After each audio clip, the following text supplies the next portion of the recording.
Eu nunca vou esquecer aquele domingo de março, quando decidimos contar para toda a família sobre nosso noivado. Eu estava radiante de felicidade, com as mãos tremendo de nervosismo e ansiedade, segurando a mão da minha noiva, olhando para todos aqueles rostos familiares reunidos na sala da casa da minha sogra. Era o momento que eu mais havia sonhado. Finalmente oficializar nosso amor para toda a família. Minha noiva estava linda naquele vestido azul, claro que realçava seus olhos, e eu podia sentir meu coração batendo tão forte que parecia que todos, na sala, conseguiam escutar. Quando me levantei e pedi a atenção de todos, o silêncio se fez na sala. Era aquele tipo de silêncio expectante. Cheio de energia, todos os olhares se voltaram para nós. Minha sogra com um sorriso no rosto, já desconfiando do que estava por vir. Meus cunados curiosos, e lá no fundo meu cunhado Ricardo, sempre com aquela expressão de superioridade estampada no rosto, cruzando os braços como se fosse o dono da verdade. Eu respirei fundo e disse as palavras que havia ensaiado 1000 vezes no espelho do meu quarto. Gente, eu e a Maria decidimos nos casar. Queremos oficializar nosso amor e construir uma família juntos. Por um momento a sala explodiu em alegria, palmas, abraços, lágrimas de emoção da minha sogra, beijos no rosto, parabéns-vindos de todos os lados. Eu me senti o homem mais feliz do mundo naquele instante. Mas a felicidade durou pouco, muito pouco. Porque quando o barulho das comemorações começou a diminuir, quando as pessoas voltaram a se sentar e o clima ficou mais relaxado, foi então que eu ouvi aquela risada. Uma risada sarcástica, debochada, que cortou o ar como uma navalha. Era o Ricardo, meu cunhado, com aquele sorriso malicioso que eu já conhecia bem. Ele se levantou devagar, colocou a mão no queixo como se fosse um grande pensador, e disse com uma voz que ecoou por toda a sala: Nossa, que legal, gente, mas me diz uma coisa aí. Vocês têm dinheiro para esse casamento? Porque pelo que eu sei vocês mal conseguem pagar o aluguel do apartamento. Imagina uma festa. Eu senti meu rosto ficar vermelho instantaneamente. Não de vergonha, mas de uma raiva que subiu do estômago até a garganta. Minha noiva apertou minha mão com força. Eu podia sentir ela tremendo ao meu lado. O silêncio voltou para a sala. Mas agora era um silêncio constrangedor, pesado, sufocante. Todos os olhares se dividiram entre nós e o Ricardo, que continuava ali parado, com aquele sorriso de deboche. Ele continuou falando como se estivesse dando uma aula de economia doméstica. Não é por maldade, não. É só uma pergunta realista. Vocês sabem quanto custa um casamento hoje em dia? Só o buffet já custa uma fortuna, sem contar a decoração, vestido terno, igreja, fotógrafo. Olha, eu não quero estragar a festa de vocês, mas acho melhor vocês pensarem bem antes de se meterem numa dívida que não vão conseguir pagar. A sala continuava em silêncio. Eu podia ouvir o som do relógio na parede. Minha sogra tentou intervir dizendo que era cedo demais para pensar nesses detalhes. Mas o Ricardo não parou por aí. Ele estava claramente gostando da situação, do constrangimento que estava causando, e continuou. E sem falar que vocês vão ter que convidar toda a família, todos os amigos, vai ser muita gente, muito gasto, muito problema. Sinceramente, eu acho que vocês deveriam esperar mais alguns anos, juntar uma grana, se estruturar melhor, porque casamento de pobre é só sofrimento. Ninguém se diverte, ninguém come bem. Fica todo mundo constrangido. Eu senti uma vontade imensa de levantar e partir para cima dele. Minha mão direita já estava fechando em punho embaixo da mesa, mas minha noiva percebeu e segurou meu braço. Ela me olhou nos olhos, com aquele olhar que dizia para eu não fazer nada, para não dar o gostinho para ele de ver que havia nos atingido. Mas por dentro eu estava fervendo, porque não era só sobre o dinheiro, era sobre ele ter escolhido aquele momento, o nosso momento mais especial, para nos humilhar na frente de toda a família. Era sobre ele ter transformado nossa alegria em constrangimento, nossa felicidade em vergonha.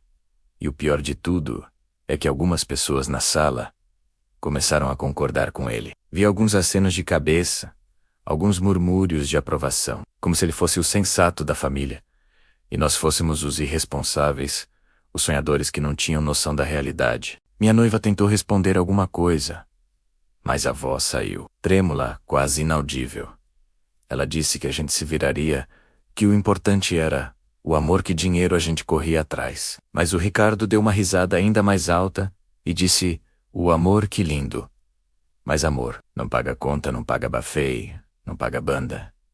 Vocês vão fazer o quê? Um casamento no quintal de casa, com sanduíche de mortadela e guaraná. Foi nesse momento que eu tomei uma das decisões mais importantes da minha vida. Eu olhei bem nos olhos daquele homem arrogante, respirei fundo e disse com a voz mais firme que consegui: Ricardo, obrigado pela preocupação, mas nós vamos nos casar sim. E vai ser um casamento que ninguém aqui vai esquecer. Pode ter certeza disso. Ele riu novamente e disse: tá bom, ente.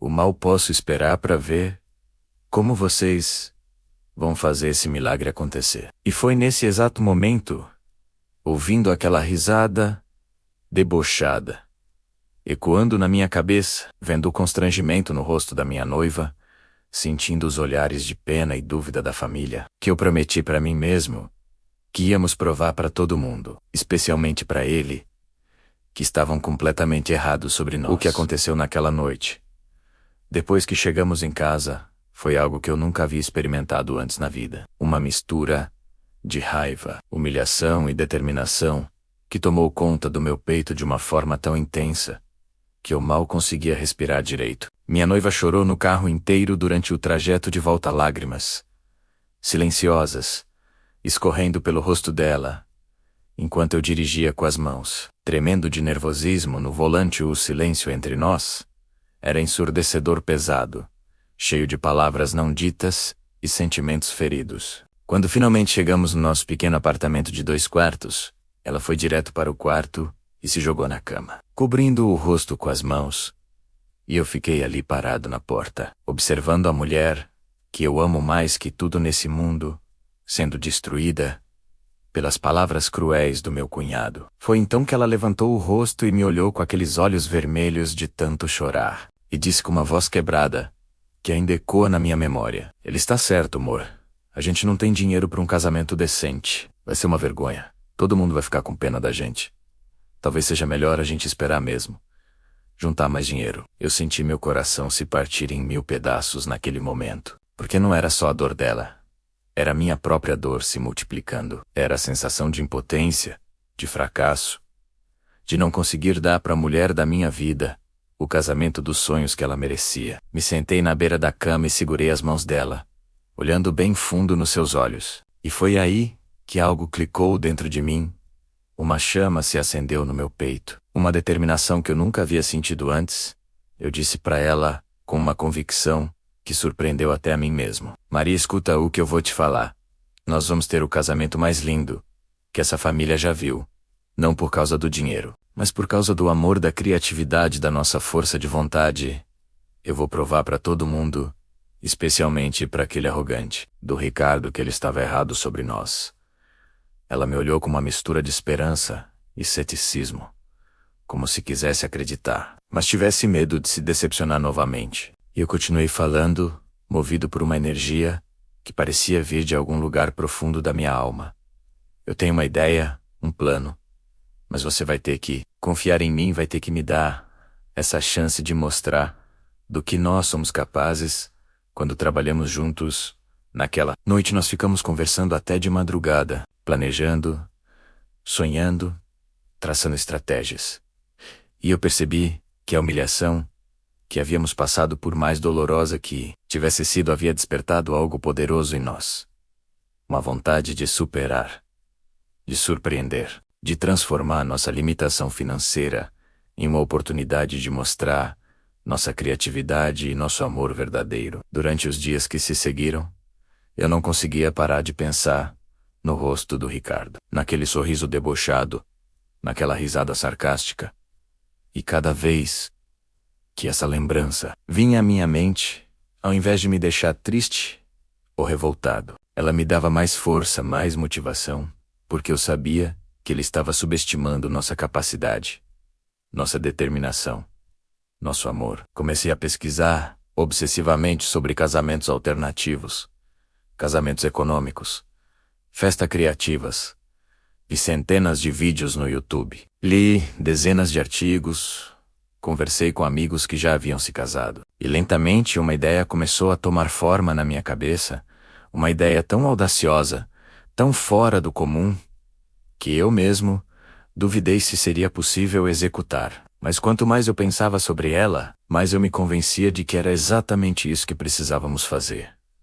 Algo que ninguém esperava. Algo que mostraria para toda aquela família que o valor de um casamento não está no quanto você gasta, mas no amor que você coloca em cada detalhe. Minha noiva percebeu a mudança no meu comportamento. Eu estava mais focado, mais determinado, passava horas no computador, pesquisando, fazendo anotações, ligando para pessoas, e quando ela perguntava o que eu estava planejando, eu apenas sorria e dizia para ela confiar em mim, que tudo ia dar certo, que nosso casamento ia ser inesquecível. E a cada dia que passava, a cada pequeno progresso no meu plano secreto, eu sentia uma satisfação imensa, porque sabia que estava prestes a dar a maior lição da vida do Ricardo, que estava prestes a transformar nossa suposta fraqueza na nossa maior força, que estava prestes a provar que quando duas pessoas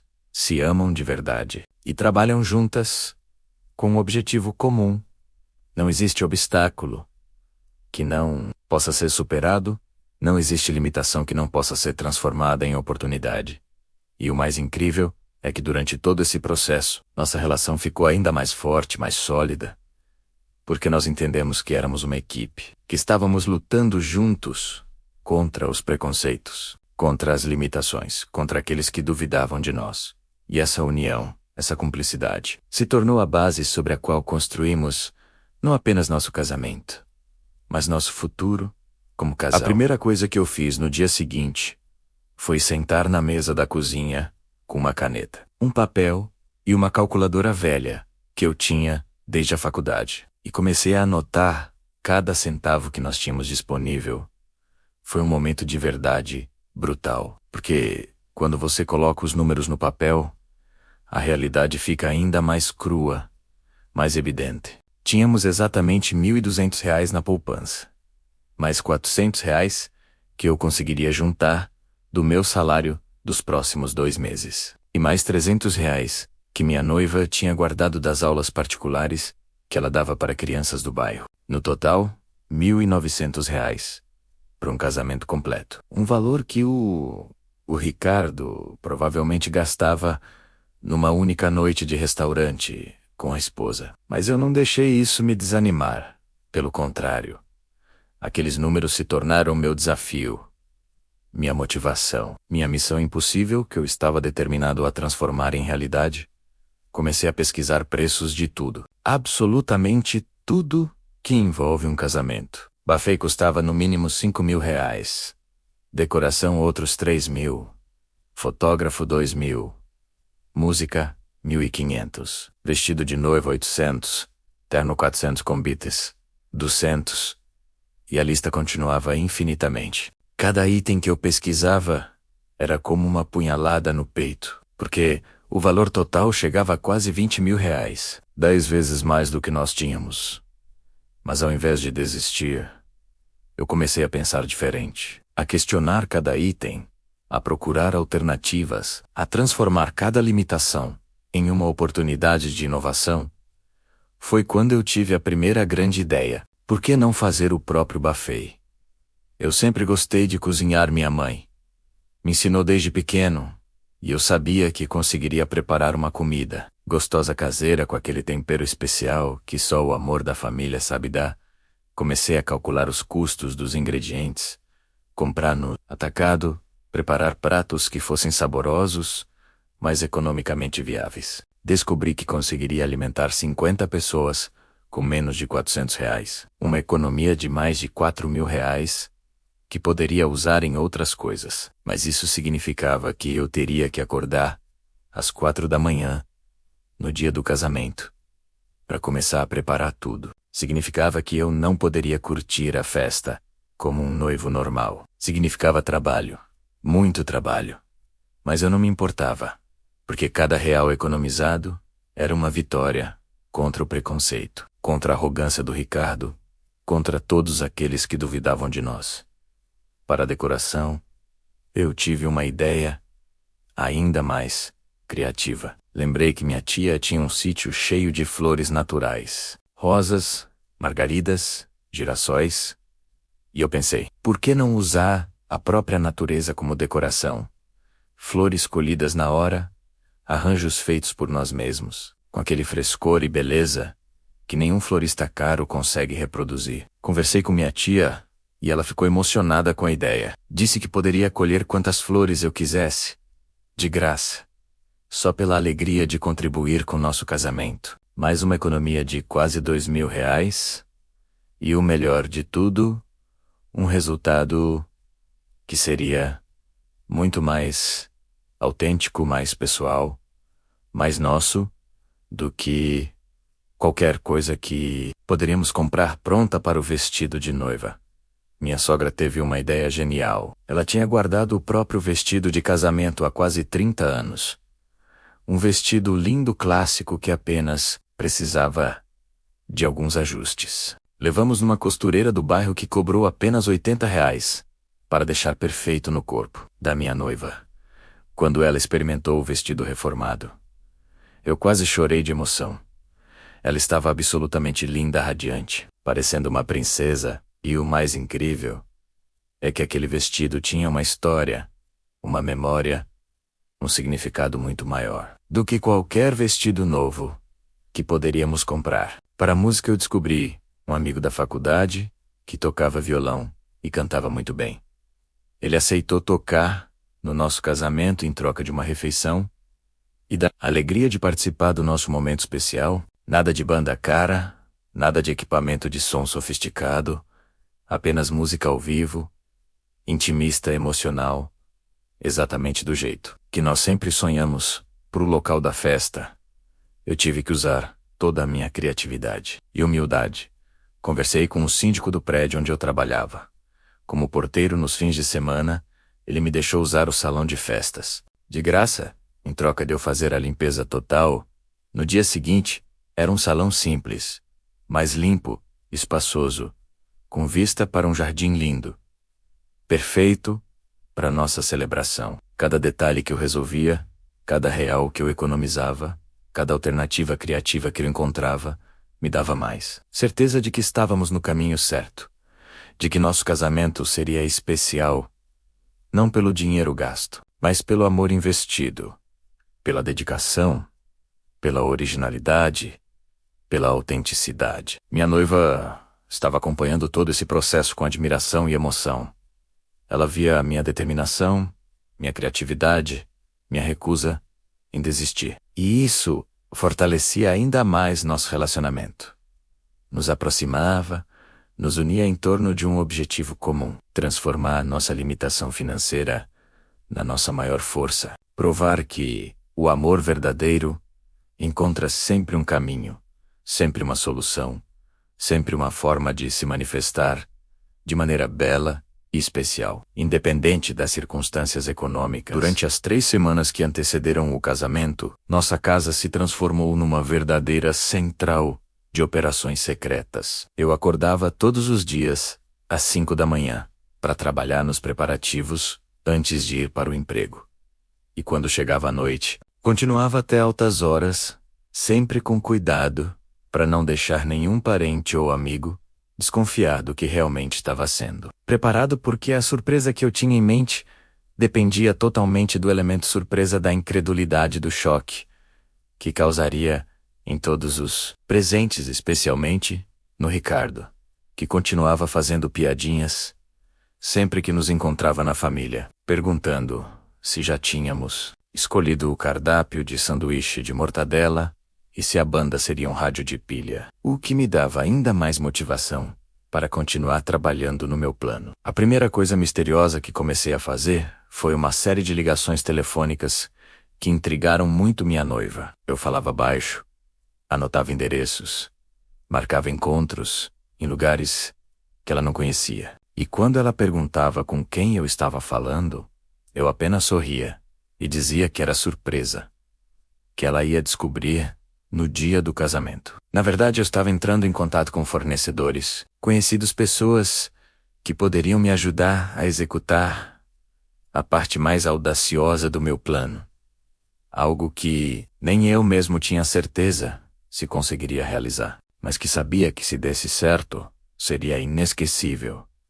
Comecei a fazer visitas misteriosas à casa da minha tia no sítio, não apenas para ver as flores, mas para preparar algo muito maior, muito mais elaborado. Eu passei horas medindo espaços, anotando detalhes, imaginando como cada elemento se encaixaria no conjunto final. Minha tia ficou curiosa com tanto movimento, mas eu pedi para ela manter segredo. Expliquei que estava preparando algo especial, que dependia da surpresa para funcionar. Ela concordou em me ajudar, mesmo sem saber exatamente do que se tratava. O que mais me impressionava era como cada pequeno detalhe do meu plano secreto começava a se encaixar perfeitamente, como se o universo estivesse conspirando a nosso favor. Pessoas apareciam, oferecendo ajuda, exatamente quando eu mais precisava. Soluções surgiam para problemas que pareciam impossíveis de resolver. Oportunidades se abriam nos momentos mais inesperados. Um exemplo disso foi quando eu encontrei por acaso na rua um antigo colega da escola que havia se tornado fotógrafo profissional. Conversamos sobre o casamento, e ele ficou tão emocionado com nossa história, com nossa luta contra os preconceitos, que se ofereceu para fotografar toda a cerimônia gratuitamente, apenas pelo prazer de documentar o que ele chamou de uma história de amor verdadeiro. Mais uma economia de R$ 2.000 e um profissional de qualidade que registraria cada momento da nossa surpresa. Durante essas semanas de preparação misteriosa, eu também comecei a trabalhar em detalhes que ninguém imaginaria. Pequenas coisas que fariam toda a diferença no momento da revelação. Passei noites inteiras elaborando convites personalizados, escritos à mão, com uma mensagem especial que faria sentido apenas no dia da festa. Criei um cronograma detalhado de tudo o que aconteceria minuto a minuto, desde a chegada dos convidados até o momento culminante da surpresa. Testei e retestei cada elemento para ter certeza de que tudo funcionaria perfeitamente. O mais difícil era manter o segredo da minha própria noiva, porque ela percebia que algo grande estava sendo preparado. Via minha dedicação obsessiva, minha energia renovada, meu entusiasmo contagiante, mas não conseguia imaginar o que realmente estava por vir. Às vezes ela tentava me convencer a contar pelo menos uma parte do plano. Dizia que estava ansiosa, que queria ajudar mais, mas eu sabia que o impacto da surpresa seria muito maior se ela também fosse pega de surpresa, se a reação dela fosse genuína, autêntica, espontânea. Uma semana antes do casamento, recebi uma ligação que mudou completamente o rumo dos preparativos. Era de uma pessoa que eu havia procurado semanas atrás, alguém que poderia transformar minha ideia audaciosa em realidade, mas que até então não havia dado resposta. Quando ouvi a voz do outro lado da linha, confirmando que seria possível, que ele aceitava participar do meu plano, senti uma emoção tão intensa que tive que me sentar para não desmaiar. Era a confirmação de que minha surpresa não era apenas um sonho, mas algo real, concreto, que realmente aconteceria. Nos últimos dias antes do casamento, intensifiquei ainda mais os preparativos secretos. Dormi apenas 3 ou 4 horas por noite, mas estava tomado por uma energia sobrenatural, como se cada fibra do meu ser estivesse focada em um único objetivo: realizar o casamento mais surpreendente que aquela família já havia presenciado. Provar definitivamente que o Ricardo estava errado, que nós éramos capazes de muito mais do que ele imaginava, que o amor verdadeiro, quando combinado com determinação e criatividade, pode mover montanhas, criar milagres, transformar limitações em possibilidades infinitas. O dia do casamento chegou como um turbilhão de emoções, nervosismo e expectativas. Eu acordei às 4 da manhã, como havia planejado. Mas ao invés do cansaço que eu esperava sentir depois de semanas dormindo poucas horas, eu estava tomado por uma energia avassaladora. Como se meu corpo soubesse que aquele era o dia mais importante da minha vida.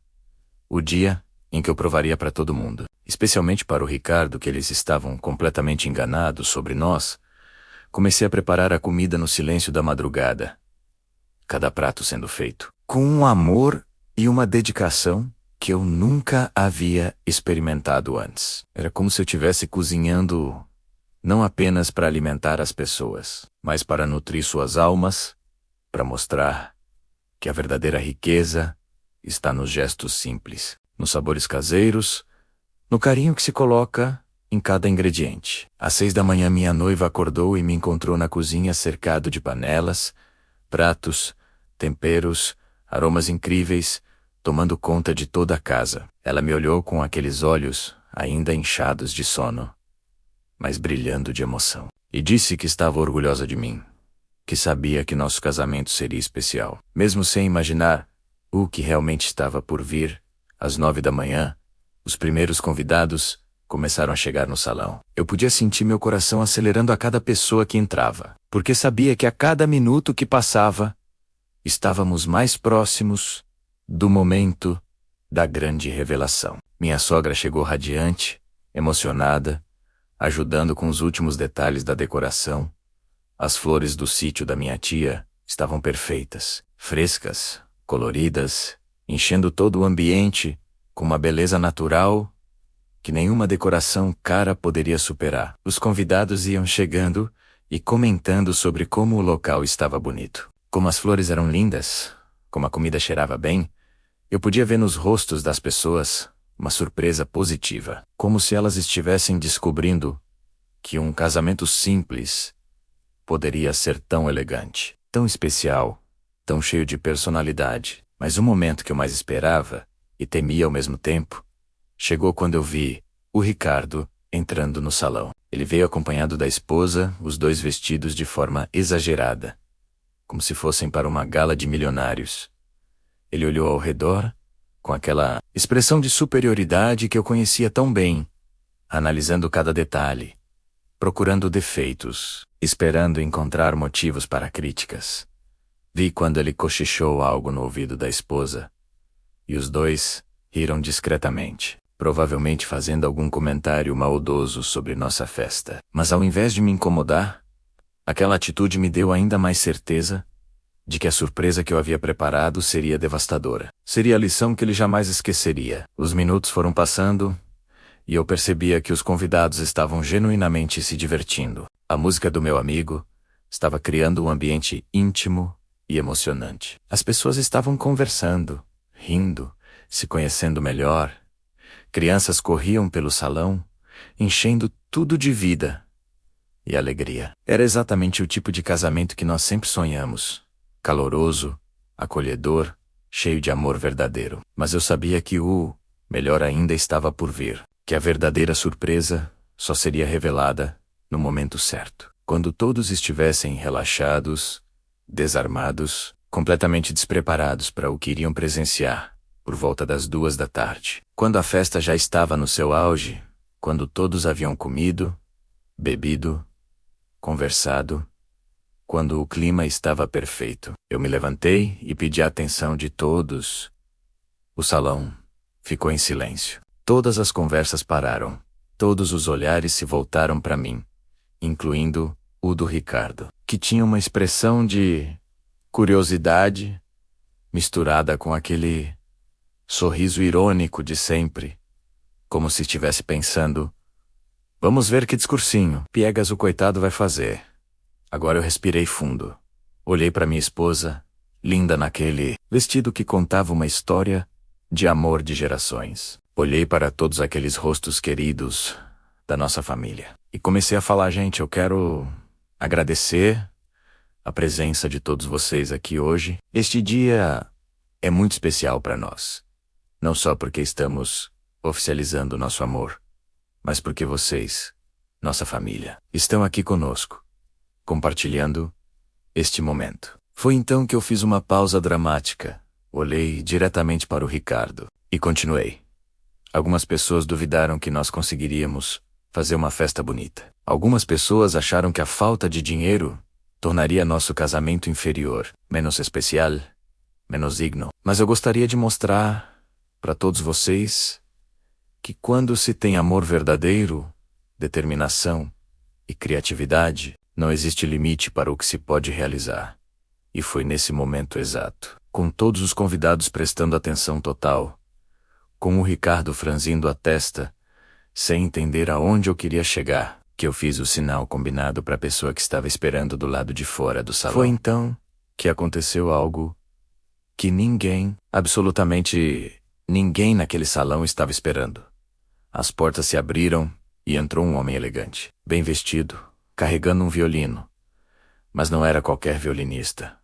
Era o Miguel Santos, primeiro violinista da Orquestra Sinfônica do Estado, um músico reconhecido nacionalmente, que eu havia conhecido anos atrás, quando trabalhei como segurança em um teatro. Nós conversamos uma vez nos bastidores, e eu contei para ele minha história de vida, meus sonhos, minha luta.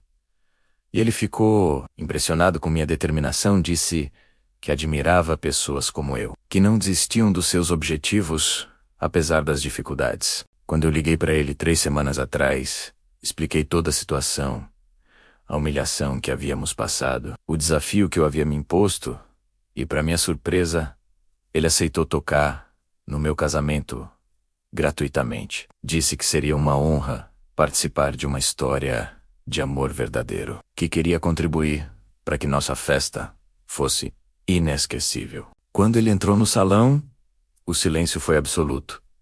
As pessoas reconheceram imediatamente quem era, porque ele já havia aparecido na televisão várias vezes. Já havia se apresentado para autoridades, políticos, artistas famosos, e agora estava ali, no nosso humilde salão, segurando seu violino, Stradivarius, de R$ 200.000, se preparando para tocar para nós. Vi o rosto do Ricardo mudando de cor, passando do sorriso debochado para uma expressão de absoluta incredulidade. Ele não conseguia acreditar no que estava vendo. Como era possível que 2 jovens sem dinheiro tivessem conseguido trazer um músico dessa calibragem para sua festa? Mas isso era apenas o começo da surpresa. Porque quando o Miguel começou a tocar Ave Maria de Schubert, a música mais linda que já existiu, com uma perfeição técnica e uma emoção que arrepiava a alma, as lágrimas começaram a brotar dos olhos de todos os presentes. Era algo transcendental, mágico, como se anjos tivessem descido do céu para abençoar nosso casamento. Minha esposa começou a chorar de emoção. Minha sogra estava soluçando. Pessoas que eu nunca havia visto chorar estavam enxugando lágrimas. E no meio de tudo isso, eu olhava para o Ricardo, que estava parado, estático, com a boca entreaberta, completamente chocado, sem conseguir processar o que estava acontecendo. Mas a surpresa ainda não havia terminado, porque quando Miguel terminou de tocar, ele fez um gesto, e mais 2 pessoas entraram no salão. Era Sofia Mendes, uma das cantoras líricas mais respeitadas do país, que já se apresentou em óperas internacionais, e Alexandre Costa, pianista clássico premiado em diversos concursos nacionais. Os 3 juntos formaram um trio que custaria mais de R$ 20.000 em qualquer evento, mas que estavam ali, no nosso casamento, porque acreditavam na nossa história, porque quiseram fazer parte do nosso sonho, porque entenderam que música de verdade não se vende, se compartilha. Quando Sofia começou a cantar O Sole Mio, acompanhada pelo piano e pelo violino, a emoção tomou conta de todo o salão de uma forma avassaladora. Pessoas que estavam sentadas se levantaram instintivamente, como se estivessem numa apresentação de gala. Palmas espontâneas começaram a ecoar pelo ambiente, e eu percebi que nossa festa simples havia se transformado em algo mágico, em algo que ninguém ali jamais esqueceria. Olhei para o Ricardo e vi que ele estava completamente desconcertado. A esposa dele estava chorando de emoção, aplaudindo como se estivesse na Carnegie Hall, e ele não sabia como reagir, porque toda a arrogância que ele demonstrava se baseava na ideia de que dinheiro era sinônimo de qualidade, de que pessoas pobres não tinham acesso a coisas refinadas. E agora, ele estava presenciando uma apresentação artística de nível internacional, no casamento que ele havia ridicularizado. Mas eu ainda não havia terminado, porque quando a música acabou, eu me levantei novamente e disse: Gente, Vocês acham que acabou? Mas ainda tem mais uma surpresa. E foi quando as portas se abriram mais uma vez, e entrou uma equipe de garçons profissionais, uniformizados, carregando bandejas de prata, com canapés sofisticados, vinhos importados, champanhe franc, sobremesas gourmet. Era o buffet completo de um dos restaurantes mais caros da cidade, que eu havia conseguido através de um amigo chefe que me devia um favor de anos atrás. Ele organizou tudo para que parecesse um evento de alto nível, com a mesma qualidade que se serve em casamentos milionários. Quando os garçons começaram a circular pelo salão, oferecendo as iguarias, o nível de incredulidade das pessoas chegou ao máximo. Ninguém conseguia entender como era possível. Como um casal que supostamente não tinha dinheiro, nem para um casamento simples, havia conseguido organizar uma festa que rivalizava com eventos da alta sociedade. Vi pessoas sussurrando entre si, tentando entender o que estava acontecendo. E no centro de toda essa confusão, estava o Ricardo completamente perdido, sem saber se devia continuar com o deboche ou admitir que estava impressionado, porque a realidade que se desenrolava diante dos seus olhos contradizia completamente tudo que ele havia dito sobre nós, tudo que ele havia assumido sobre nossa capacidade, sobre nosso valor, sobre nossa dignidade. Quando a última nota da música clássica ecoou pelo salão e o silêncio tomou conta do ambiente, eu percebi que todos os olhares estavam voltados para o Ricardo, esperando algum tipo de reação, alguma palavra, algum gesto que indicasse como ele estava processando tudo que havia presenciado. Ele estava visivelmente abalado, com o rosto vermelho, as mãos tremendo, ligeiramente olhando ao redor, como se tivesse acabado de acordar de um sonho, ou melhor, de um pesadelo, onde todas as suas crenças sobre superioridade social haviam desmoronado diante dos seus olhos. Foi então que ele fez algo que ninguém esperava. Lentamente se levantou da cadeira, caminhou até onde eu estava, e para surpresa de todos, inclusive me estendeu a mão na minha direção. Quando apertei sua mão, senti que ela estava fria, úmida de nervosismo, e ele disse com uma voz embargada, completamente diferente daquela arrogância de sempre: eu preciso pedir desculpas. Eu estava errado sobre vocês, completamente errado. Eu nunca imaginei que fosse possível, que vocês conseguiriam organizar algo tão incrível, tão emocionante, tão especial. O salão inteiro ficou em silêncio absoluto. Todas as conversas cessaram. Até as crianças pararam de brincar, porque todos perceberam que estavam presenciando um momento histórico na nossa família. O momento em que o Ricardo, sempre tão seguro de si, tão crítico, tão superior, estava admitindo publicamente que havia julgado mal, que havia subestimado nossa capacidade, que havia sido preconceituoso e cruel. Ele continuou falando, agora com lágrimas nos olhos, uma visão que eu jamais pensei que presenciaria. Vocês me deram uma lição que eu nunca vou esquecer. Mostraram que o valor das pessoas não está na conta bancária, mas na determinação, na criatividade, na capacidade de transformar sonhos em realidade, mesmo quando tudo parece impossível. Eu me sinto envergonhado das coisas que disse, da forma como os tratei. E espero que possam me perdoar minha esposa, que estava ao meu lado. Durante toda essa conversa, segurou a mão do Ricardo e disse, com aquela doçura que sempre a caracterizou: claro que perdoamos. Ricardo, na verdade, obrigada por ter duvidado de nós, porque foi essa dúvida que nos deu a motivação para superar todos os limites, para descobrir do que realmente éramos capazes quando trabalhamos juntos, com um objetivo comum. Foi nesse momento que percebi que nossa vitória era completa, não apenas porque havíamos provado que estávamos certos, mas porque havíamos transformado um crítico em um aliado, um cético em um admirador, um inimigo em um amigo. O Ricardo então se virou para todos os convidados e disse em voz alta: gente, eu quero que todos saibam que este foi o casamento mais bonito, mais emocionante, mais especial que eu já presenciei na minha vida. Não por causa do dinheiro gasto, mas por causa do amor.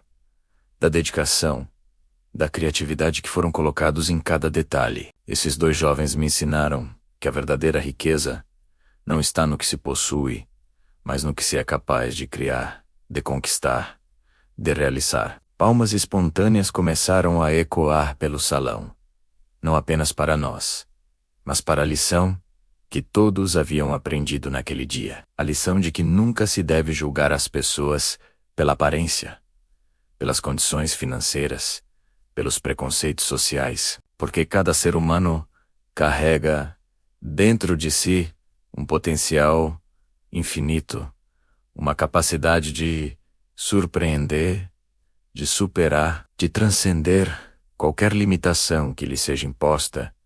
Nos meses que se seguiram ao casamento, a relação com o Ricardo mudou completamente. Ele se tornou um dos nossos maiores apoiadores, sempre perguntando como estávamos, se precisávamos de alguma coisa, oferecendo ajuda em situações difíceis. E o mais incrível é que ele começou a contar nossa história para outras pessoas, como um exemplo de determinação e criatividade, como uma prova de que o amor verdadeiro é capaz de mover montanhas e realizar milagres. Nossa festa se tornou lenda na família.